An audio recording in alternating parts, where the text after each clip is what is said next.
Hi Cello Chums, lovely to see you. In this video we're going to be talking about the first study on the grade 5 cello exam by Trinity. So it's called Ornamental Journey, and the main points are tone and phrasing. That's what they're looking for. So the piece is written in 3 4-bar phrases. I think crotchet equals 77 is a lovely speed. That's the fastest andante tempo marking that you can get. It just fits really, really nicely. So I think that it sounds very elegant to me, very classical, with all of these beautiful ornaments, which we're going to talk about in a minute. So it's got lots of long note values and lots of slurs. So watch out for those. So it makes the whole line really, really smooth and really beautiful. So when I'm writing phrase marks in, which I do in whatever piece I'm playing, I write a lovely long arc from the beginning, say at bar 1 right to the end of bar 4. And phrasing is just like saying a sentence, saying a long sentence. So you take the breath at the beginning and then you carry on, you get your point across, and then you finish off what you're going to say, and then you literally take a breath. Well, that's what we do in the music. We take a little pause, a little breath right at the end of bar 4 going into bar 5, and the same bar 8 going into bar 9. We tank up again, and then we start off with the next thing that we want to say. So I think that's important. So what about the specific ornaments then? Well, in bar 1 you have a turn. So it goes like this. Like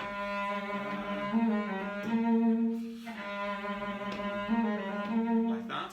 So it's the note above, the note itself, the note below, the note itself, and then you go to the third beat. So that's a turn. So 1, 2. So it occurs during the second beat. 1, 2. And then it lands on the third beat like that. The first note is a bit troublesome because we actually start on an A flat, not an A. So how do you find that? Well, A is here, 4th position. You know, whenever your thumb hits the base of the neck, that's 1st position A. Check it against your open A, and then go back to semitone, A flat, and then use the second finger with that. And then all of the notes in the turn occur in your hand position, so it's really easy to do. Yes, that is one of the elements of this piece, the horrible key signature, where so we're in let me see, going A flat major, so we've got 4 flats, and then at the very end we're in E minor. So there's a key change in bar 9, so you got to watch out for that, because that affects the notes that you play. So the next thing I wanted to mention was the next ornament in bar 3. So that's a Mordent. So it's the note above, and the note itself, really fast. So it sounds quite Spanishy to me. So I try and play it with with a bit of spirit and a bit of passion.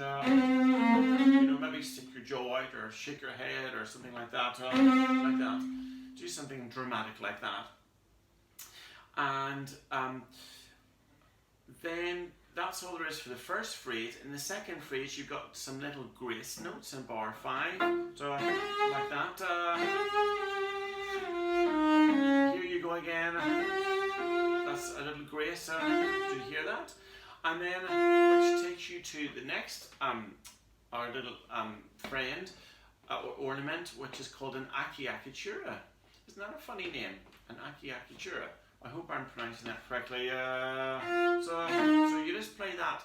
It looks like a quaver with a little line through it. So you play it as fast as you possibly can before the beat. So you're landing on the E flat, which takes us to the next bar, the next ornament, which is in bar 7, which is a trill. So I play this down, I play this up in 4th position now. So what is a trill? So I looked it up in my little theory book. So whenever I was studying, I did some theory exams, and this is the little book that I used here, and it's really, really fantastic. So it's produced by the Associated Board, and this is what it says about trills. So it says a trill, or a shake sign, indicates that the notes written is to alternate rapidly with the note above it. So in this trill we've got a B flat, and we want to alternate rapidly with the note above it, which is a C, like that. Do you notice that from a technical point of view I keep the two down, like that? And then what is it going to say? The trill commonly ends with a closing pattern involving the use of the note below in the last main note, so which is an A flat. So it finishes off with so the last two notes may be written as a pair of grace notes. So we don't have any grace notes here. We do have grace notes written in bar 10. They're actually written in, but here we don't have any grace notes. But I think it's really nice to put them in here. So I think it sounds strange doing the trill without the grace notes. Listen to that and then listen to this with the grace note. Isn't that much more musical? I think so. So that's the trill, so with the two little grace notes closing off. So again, we want to find a fingering which means that we can have all of those notes in the ornament within the same hand pattern. So there's the B flat C, and then you got to extend your first finger back for the A flat. Remember, it's an A flat, not an A. So also think of the timing of it. It lasts for a minute. So make sure you land on the third beat on the C at the right time. So 1, 2, 3, like that. So students often ask me, how do I get my trills faster? Well, what I do is I keep the two down, and then I keep my fourth finger, the trilling finger, as close to the strings as I possibly can, and I also avoid pressing it down really hard on the string. So that just means that I don't use as much energy, and it's not as hard, it's not as much of an effort. So it's much more economical. Like that. Some people do a vibrato trail, which is cool. Like that. So that's where you're oscillating your forearm like that. You know, which is really, really cool. So sometimes I do that, sometimes I don't, but I think there probably is a little bit of that going on anyway, but you could really exaggerate it if you wanted like that, or just like that. I think there's a little bit of that going on, but it's mainly the finger going up and down from the bass joint. That's the bass joint there. It's mainly this movement here. Where is our next ornament? Well, we have another trill in bar 9. So this time, remember, we've got a key change. We're going to be on a second finger here. So, and then here we're on a 2. So the trill note is an E going to an F sharp, a tone above it. And it isn't written in, but I like to put the little grace notes in. So that's, remember the note, the grace note, do you remember there were two little closing notes, two little grace notes? So you put the note below the trill, which is a D in this case. So there's the D. Doesn't that sound nice?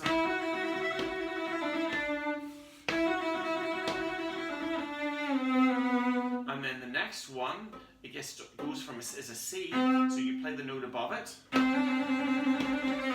But you notice here in the printed music that they actually write the grace notes in, the two little finishing notes are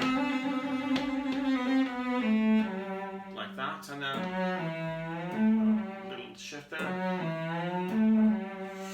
and back into half position. And then here's our last ornament, which is a Mordent again, the note above. So that's an E to an E, an F sharp, and then back to the E. 1, 2. Resist the urge to put a writ in. There isn't one written, but I often feel the urge to slow it down a little bit. But There isn't one written in, so just keep it strictly in tempo right up to the end. So those are all of the ornaments. It's a really lovely, really attractive little study. Very elegant, very classical in style, very singing, or the fancy word is cantabile. So for grade 5, they do expect you to have a little bit of vibrato. So so there are lots of opportunities to vibrate in this piece. There are lots of long notes. It's always harder to vibrate on the shorter notes, isn't it? But in this piece, there are lots of opportunities, lots of minims and semi-breves. So even, you know, at the beginning, you make that beautiful and lovely and warm. Love the first note. I like to smile that first note. And take your time in that turn. Sometimes I rush it. I don't think it's like that. Enjoy it. Enjoy all of the notes. And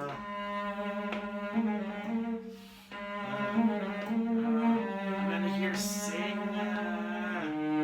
So what's the vibe? It sounds quite happy to me.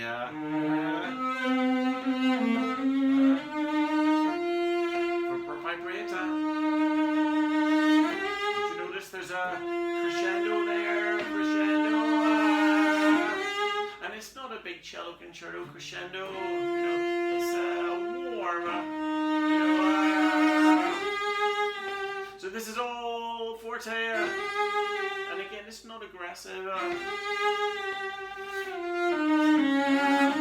Again, doing no.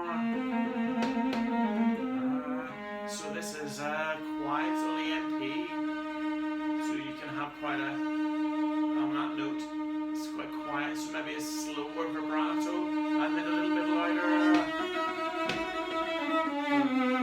This sounds a little bit more troubled in bar 9. At the beginning it all sounds quite happy and all's well, but in bar 9 there's a little bit of tension.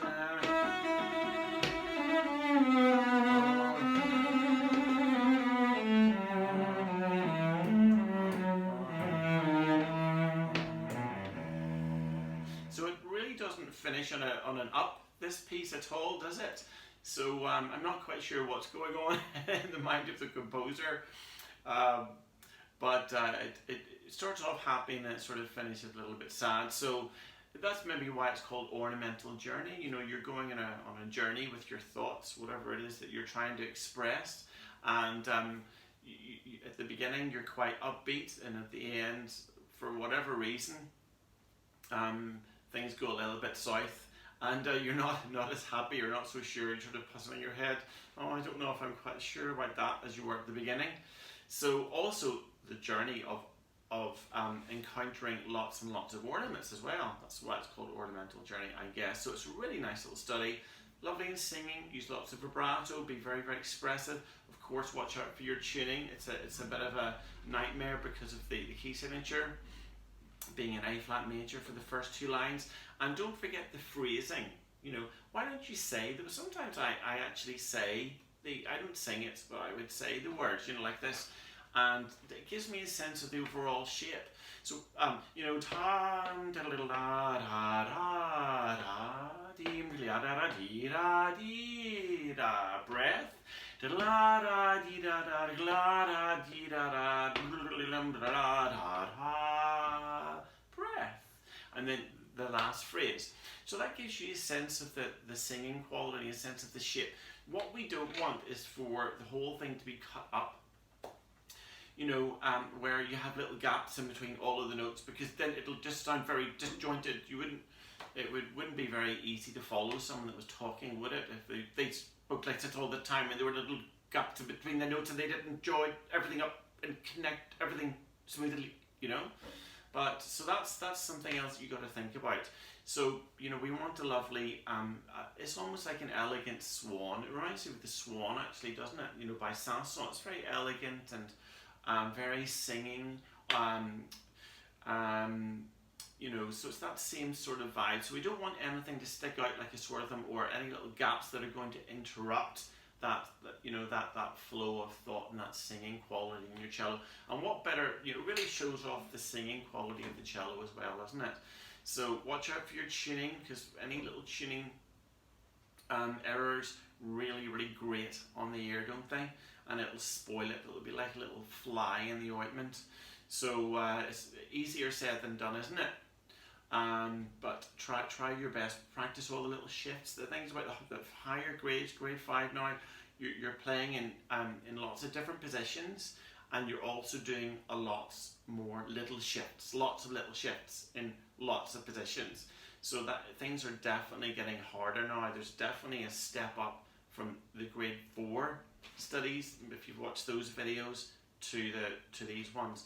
But really, really worthwhile doing. They really help to develop your technique, and that's what they're for, isn't it?